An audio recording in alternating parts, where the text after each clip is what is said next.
देशात नवी कर प्रणाली, टॅक्सधारकांना दिलासा, 3 लाखांपर्यंतचं उत्पन्न करमुक्त, 3 ते 7 लाखांपर्यंत 5%, तर 7 ते 10 लाखांपर्यंतच्या उत्पन्नावर 10% टॅक्स.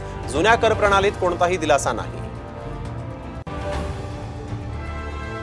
मोबाईल चार्जर, इलेक्ट्रिक वाहनं, सोनं चांदी स्वस्त होणार. कस्टम ड्युटी कमी केल्यामुळे कॅन्सरवरची औषधही कमी दरात मिळणार.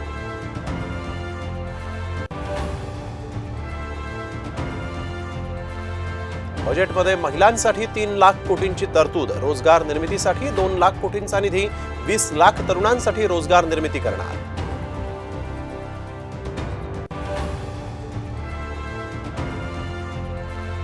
कृषी क्षेत्राच्या विकासासाठी केंद्र सरकारकडून 1.52 लाख कोटींची तरतूद. जैविक शेती करणाऱ्या शेतकऱ्यांसाठी घोषणांचा पाऊस.